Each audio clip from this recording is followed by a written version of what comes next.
ভোক্তার স্বার্থ রক্ষায় জেলা থেকে কেন্দ্রীয় পর্যায় পর্যন্ত ক্যাবকে আরও সক্রিয় ভূমিকা পালনের আহ্বান জানালেন ভোক্তা অধিকার সংরক্ষণ অধিদপ্তরের মহাপরিচালক। বলেন, অসাধু ব্যবসায়ীদের বিরুদ্ধে ভোক্তা অধিকার যেভাবে কাজ করছে একইভাবে ক্যাবকেও এগিয়ে আসতে হবে।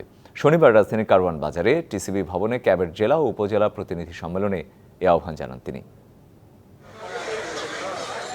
মুক্তবাজার অর্থনীতির সুযোগ নিয়ে দেশের গুটি কয়েক ব্যবসা প্রতিষ্ঠানের বিরুদ্ধে মুনাফা লোটার অভিযোগ দীর্ঘদিনের। সিন্ডিকেটের মাধ্যমে দ্রব্যের দাম বাড়িয়ে চলে এই লুটপাট। এমন পরিস্থিতিতে বাজার নিয়ন্ত্রণে কাজ করে যাচ্ছে সরকারি ও বেসরকারি সংস্থা।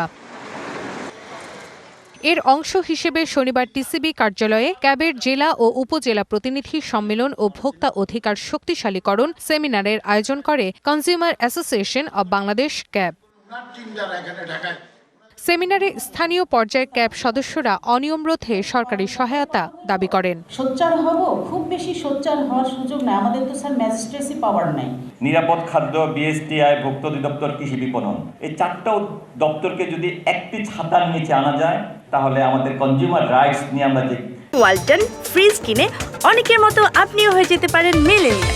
সেরা পণ্যের সেরা অফার কাজগুলো করছি সেটা আরো বেশি সুচারুরূপে সম্পন্ন হবে বলে। ভোক্তার স্বার্থে নানান পরিকল্পনা তুলে ধরেন ক্যাব সভাপতি। জোর দেন রাজনৈতিক প্রভাব মুক্ত হয়ে কাজ করার। ভোক্তা অধিকার সংরক্ষণ অধিদপ্তর ক্যাবের প্রচেষ্টা, ক্যাবের দাবি প্রেক্ষিতে প্রতিষ্ঠিত হয়েছে।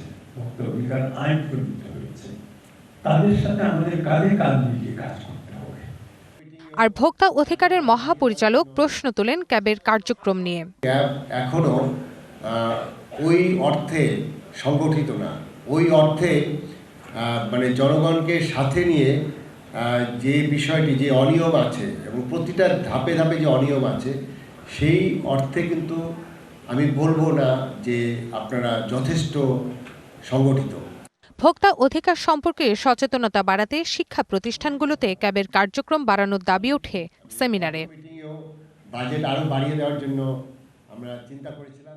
Rifat Tasnova, DBC news, Dhaka.